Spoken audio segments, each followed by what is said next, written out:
One of the things about recording on a phone, I know there's many disadvantages, but one of the advantages is as soon as we hear something, we can just get on here, react instantly. That's right. There's no setup required. There's no microphones and editing and all of that. Of course, the disadvantage is also that because we don't have a microphone, you can't hear that timbre, that resonance in my voice.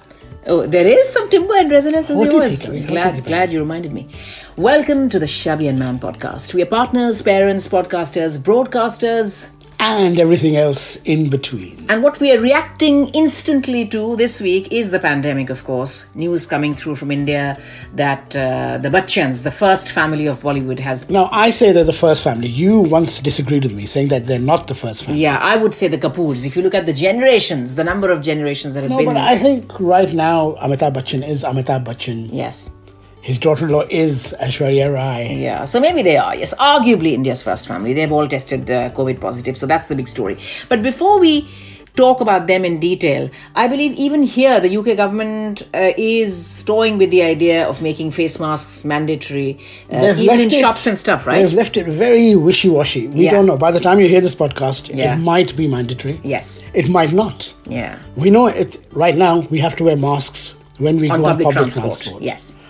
But not in shops. Not in shops, not on the street as such. But it could become a part of our reality. Just as, you pick up your keys, your phone, when you leave the house. Have you got used to wearing a mask on public transport? I think I have. Only because you see everybody else wear it. And it's just one of those things, because we are doing this right at the end of 3 months of an extraordinary time in our lives. It doesn't feel weird at all. It just feels like something we should do, we ought to do, we have to take personal responsibility for, to make sure we are safe and those who we love are safe. As one very wise person once said, if you think wearing a mask is hard, try wearing a ventilator. Yeah. And I see that... So do wear a mask, guys. Absolutely. And a couple of times when the ticket inspector has been on the train in the last 2 weeks that I've started taking the train again, they're really nice. They have been given the power to fine you on the spot.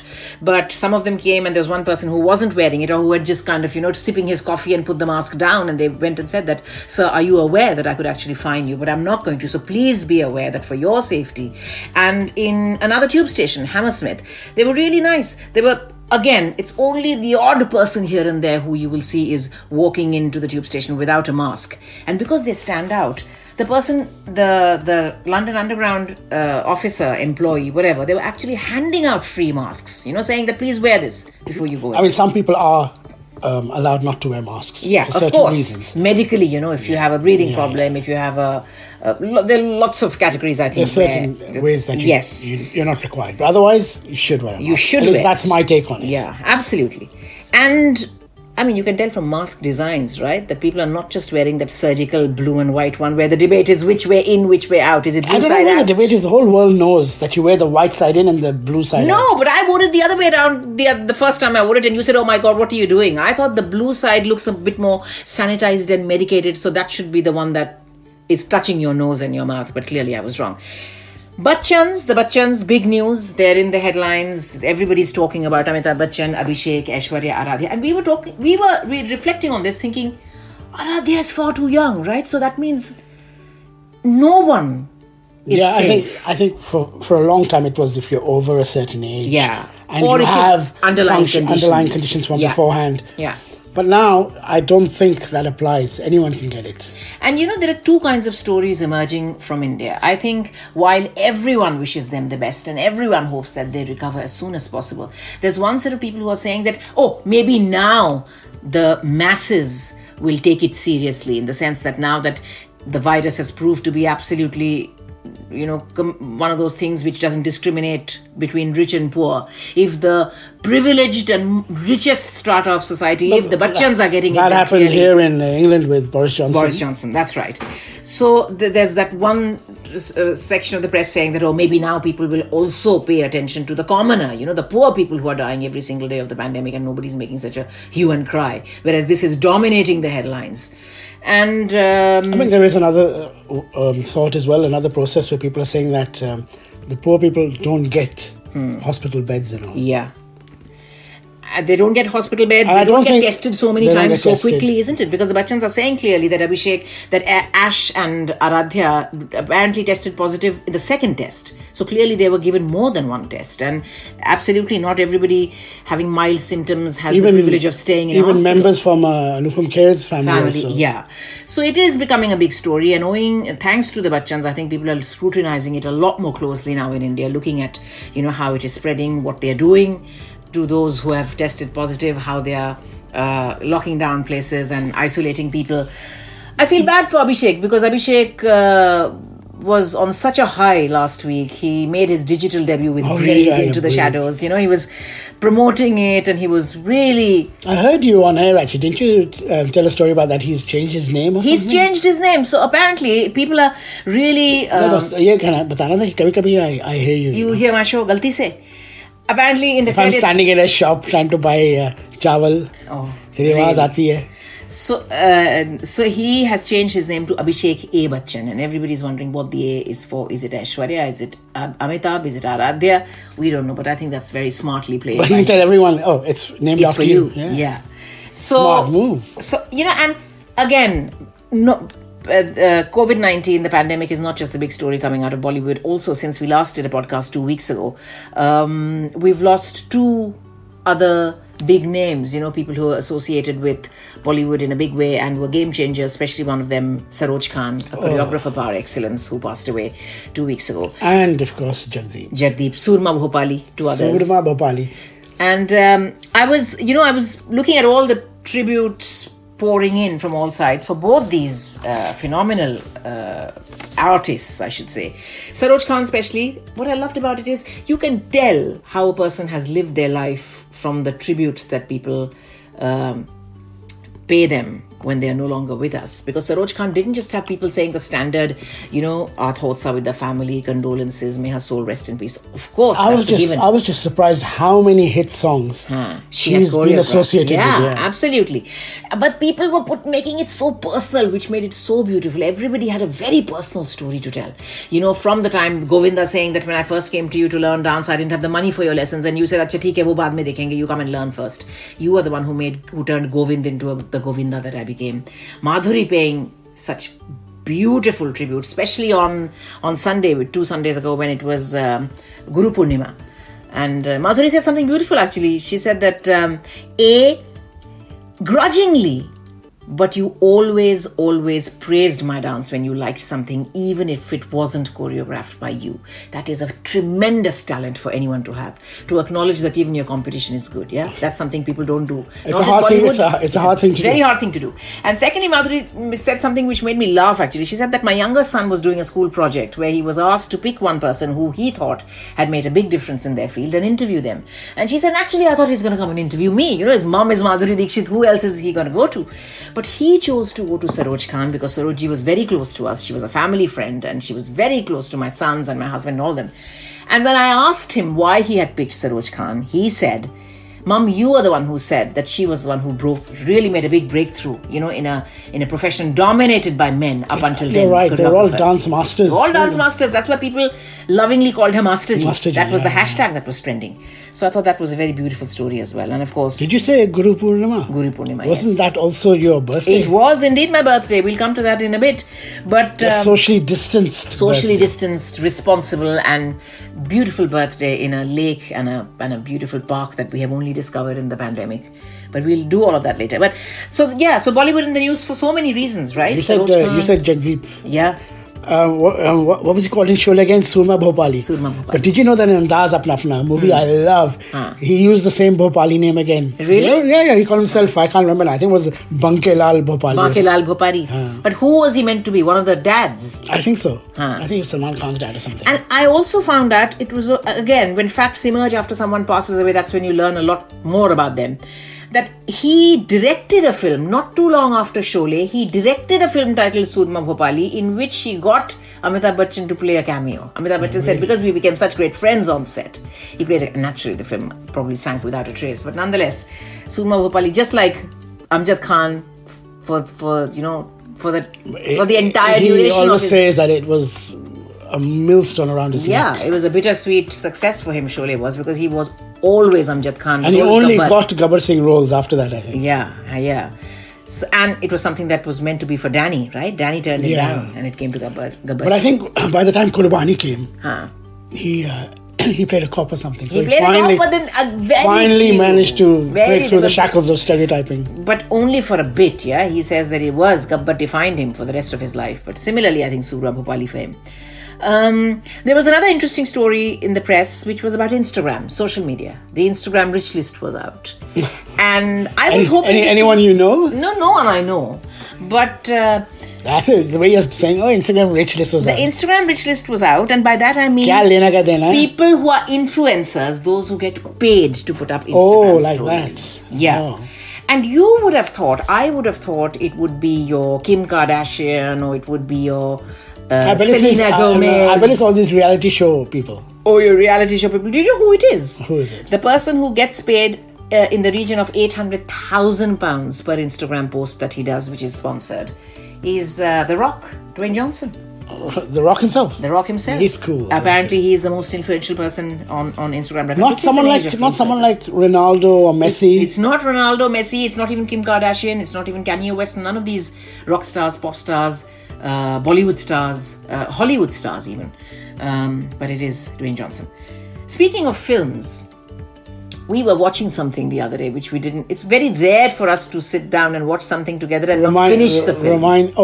Not finish it. I know exactly what you're talking about. You know what I'm talking about. Before we talk about this, let me just explain to everyone that you're quite a darapoke. Yes. Yep. I don't think you've ever watched a horror movie. No, I have not. We once went to watch many years ago. I can't remember now. Was it Nightmare on Elm Street, or Do You Know What I Did Last Summer? Yes, I know what you did last summer. And you walked out after 10 minutes. Yes, I am quite a chicken.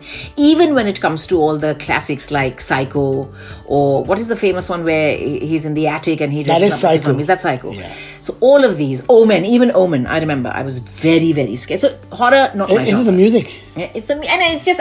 by the way, have you seen The Exorcist? No, I've not seen The Exorcist. Or even Jaws, I remember watching a bit of Jaws. I wouldn't call Jaws a horror movie. No, it is a horror film, of course it is. I would like to think that I have a vivid imagination. Because what horror does is it leads you into a space where you imagine far worse than what's going to happen. And what do you call it again? A vivid imagination? Yes. Oh, I use another term. I call it scaredy cat. No, it's not scaredy cat. It's vivid imagination. That's what it is. So we decided to watch Bulbul. I don't know why, because everybody was talking about it and everyone was buzzing about it. Bulbul is Anushka Sharma's production. On Netflix. And it's based on a folktale, I think, a Bengali folktale. A Bengali folktale. It's set in the Bengal of the late 19th century. It's very beautiful to look at it. I thought it was cinematically beautiful. Yeah. But we didn't go through with it because I just found that shooting through a red filter... You lasted, 15 minutes? 15 minutes. Shooting through a red filter and all that, Haveli and this and that. I have to say Bengali literature is... But that's the charm. It was so atmospheric. Atmospheric, yes, but unnecessarily so in certain places, I think. Is it because you found out that, or you were about to find out that she might be a witch or something? Yeah, I'd read the reviews and I was still scared. I knew what I was looking out for. But Bengali literature, I think, is full of horror stories, and it is something that Bengal does very well. So that's quite surprising. You're scared of them then? Yeah, I am. Do you know your Bengali horror stories? I do know some of them. There's one that I remember from... I'm saying horror stories, I mean folk tales. From my childhood, there's one I remember, which is Teen Konna, which I think... Teen means three. Konna is... Kanya. Three girls. Konna, I thought you was ice cream. I was like cornetto. No. Three kanyas, as in three girls. Yeah. And there was one... So it was a tale of completely three different stories. It was a compilation, call it what you will. And one of the stories was set in a Haveli like your Bulbul, okay? These old Havelis where raat ko light nahi hai, to koi lamp leke chal raha hai, aandhi aa rahi hai, tufan aa raha hai. The door's creaking. Suddenly the door is creaking and, shadows and all of that. So the story was, why I remember the story is because it was the story of this zamindar who was married to this beautiful lady, and she was obsessed with jewelry. And every time the zamindar would, either after a harvest or every time he had a lot of money, he would buy her, all these very ornate jewelry sets. And the title of the film was Monihara. Monihara means Mani ka har, a pearl necklace. So there was a beautiful 7-string pearl necklace that this wife had demanded from her husband. And then something happens. I can't remember the details. Tragedy strikes and she dies. And as was the custom 150 years ago, the Zamindar marries again. And he marries a younger, prettier girl who comes as the new Thakurain.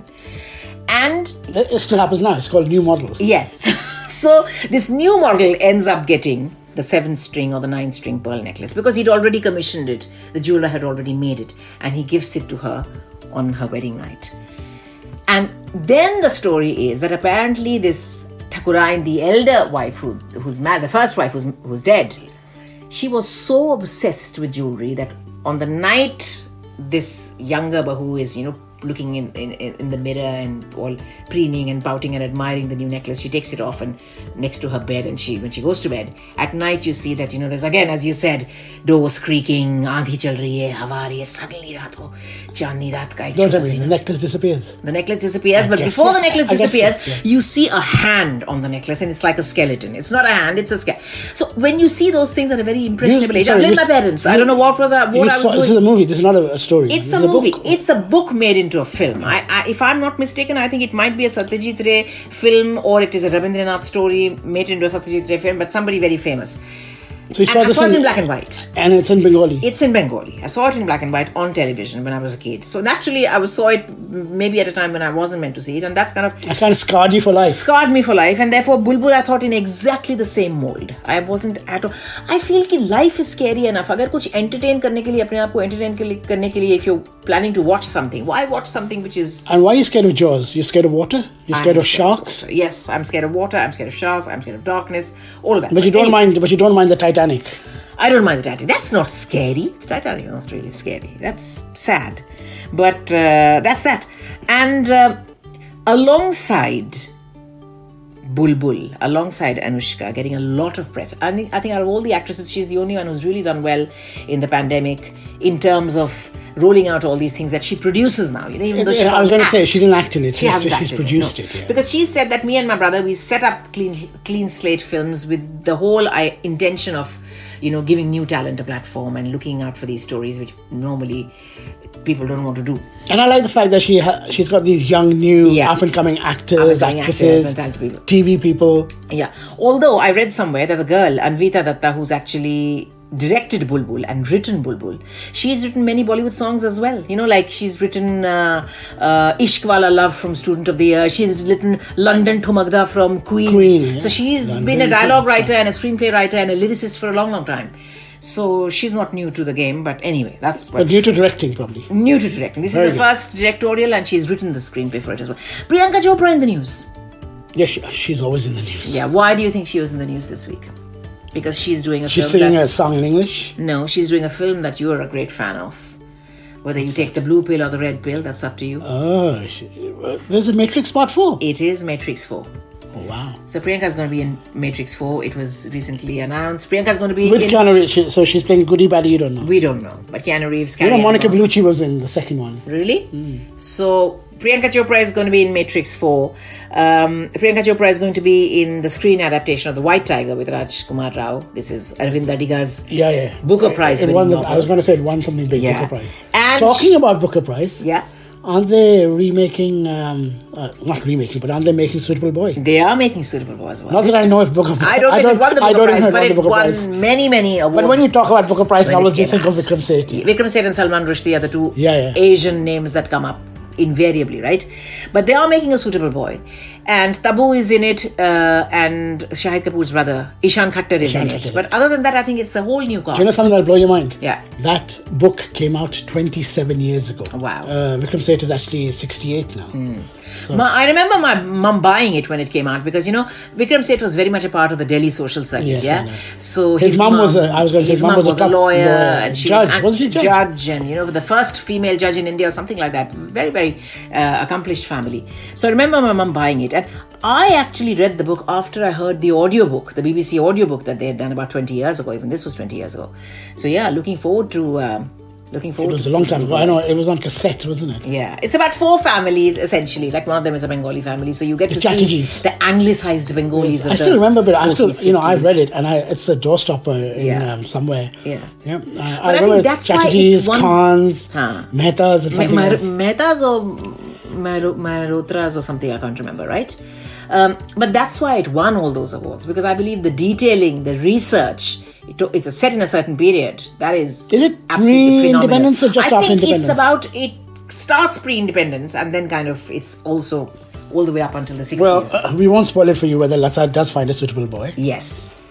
Because it's going to be on the BBC soon. Yeah, and is it what, a 4-part, 5-part drama? What is it? I'm not sure. But it's They're normally not just six. it's they're just normally one 6 film, parts. right? It's not a film. It's miniseries. a miniseries. Okay, and so that's it. Lots to look forward to. Lots to talk about when we do our next podcast. Hopefully, we would have seen a little bit of The Suitable Boy, and rounding off with my birthday. So I'm a year older than what I was. A year wiser? A year wiser, older, yes, bolder, yes, That's a wiser, rhetorical, no. I know, that's a rhetorical question. You're not supposed to answer it. Yes, wiser, I doubt it very much.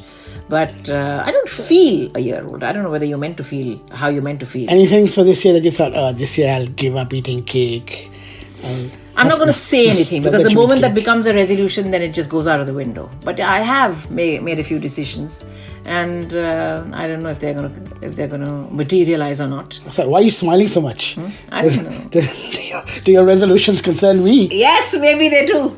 Good luck. Well, thank you very much. Well, that's it. Thank you so much for tuning into the podcast, and you know where to find us. We're on all the regular platforms, and it would be lovely if you rated us, recommended us, downloaded, left your comments, reacted, followed us on social media, the Shabby And Man podcast. We are on Instagram, Facebook, and Twitter. And I don't know if we're on Facebook, but we're on the other two. We're on the other two. And that's about it, right? Till next time. Bye-bye. Bye-bye now.